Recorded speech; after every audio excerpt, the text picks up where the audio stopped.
next to restaurant. My name is Angelina Carnevale, and I am a licensed wildlife rehabilitator here in the state of Connecticut, and I am in Senator Paul's district. Thank you, Ms. Carnevale. Take it away, Senator. Thank you very much, and I'd like to thank the chairs, Lopes and Parker, and our ranking members, Harding and Callahan, as well as all of the committee today for allowing us to speak and accommodating us going together. You know, I think this is the first time I'm testifying in front of you guys. I guess I'm really coming out of my shell. No pun intended here, because we are going to be talking about turtles. You know, I really don't testify often unless, you know, it's something that I think that is really important that we really need to talk about. And this is definitely one of those things. And how I got the privilege of meeting Angelina from Turtle Haven, my son, myself, my daughter, we were going for a little walk and we see a turtle, Shelly, who's right here. I know we're not able to have props, but we couldn't bring Shelly in. She got released into the wild after being rehabilitated. The turtle was hit by a car, and the shell was cracked in the back and it was bleeding, and my kids were traumatized. So they're like, "Dad, do something, help." I'm like, "What do I do?" I didn't know if it was a snapping turtle. I didn't know anything about turtles. I do now, though. So we grab the turtle, bring it home. I start calling the vet. I start calling animal control. The vet wouldn't take them. Animal control didn't know what to do with the turtle. Called the state a couple of times. Finally, the state referred me to a list of rescues. And I started calling them, and Angelina from Turtle Haven answered the call, and she informed me she was at work. I thought that was her job, right? I thought she worked, you know, during the day rescuing turtles and rehabbing them.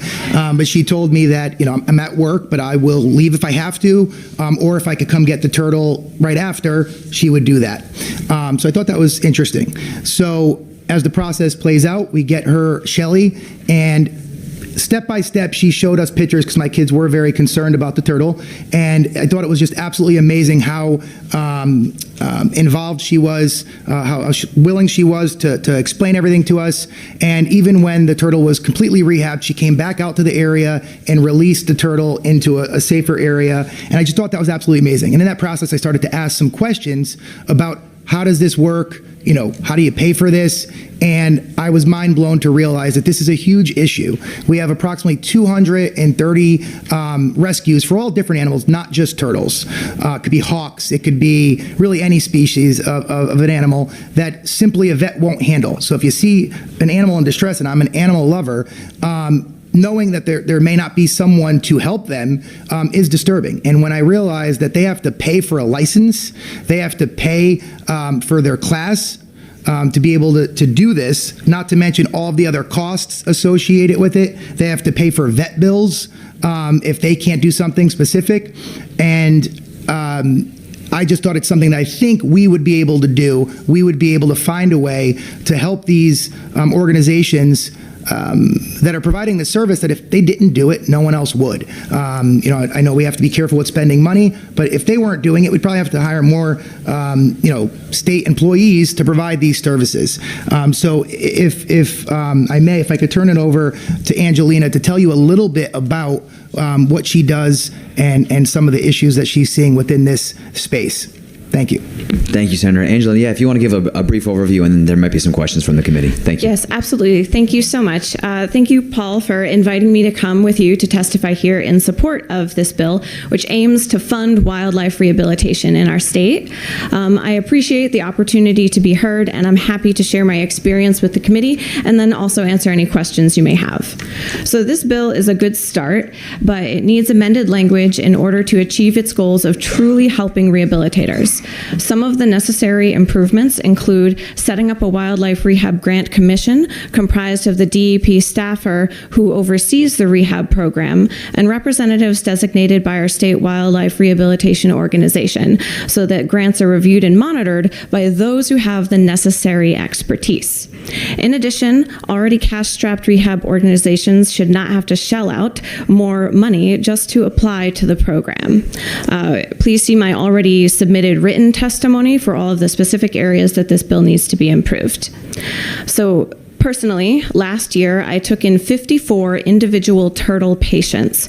I housed another dozen or so seized or surrendered illegal pet turtles, which people had previously stolen from the wild here in Connecticut. And I incubated nearly 30 clutches of eggs from my turtle patients who had gotten hit by cars. So between the babies and adults, there are over 100 turtles that are alive today, which would have otherwise died last year due to man-made threats, mainly vehicle strikes. We have 8 native species of freshwater turtle in Connecticut. 5 of those are on the endangered, threatened, or special concern list. I spent around $6,000 last year, personally, on just supplies like food and medicine, never mind the extra utilities costs associated with keeping dozens of animals warm and clean, vet bills, and repeatedly filling up my gas tank when it came time to release the healed patients back to their wild homes all over the state. Is that my buzzer? Yes, would you please give us one, summarize? Okay. And then we might have some questions. Thank you. All right. Nobody pays me to do this. Nobody reimburses me for these expenses. Like most rehabbers, I've got a full-time job, family, and other obligations. I can't take in every single animal I get called about, and when I run out of money or space, it breaks my heart because I have to turn people and animals away. People will either then let the animal die, or they'll try to rehab it themselves with no experience and harm the animal further and expose themselves to zoonotic disease and injury. Thank you, Angelina. Are there questions from the committee? Rep. Callahan, please. Thanks for coming in, Senator Cicarella, and bringing you in as well. What compassion, we've got that. We hear from animal rescues as well, from pets, dogs and cats. Funding. We need funding to try and do that, and we keep coming up empty. It comes from licensing and things like that, but there's just not enough.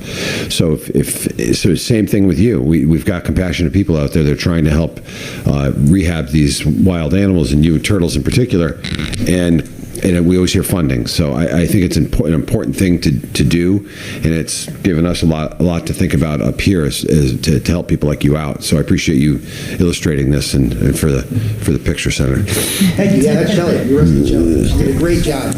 Just another interesting Before thing. and It is. Thank you. Just another really interesting point, though, is, and we get it, funding is critical. But they have to keep up a certain standard to even be able to do this.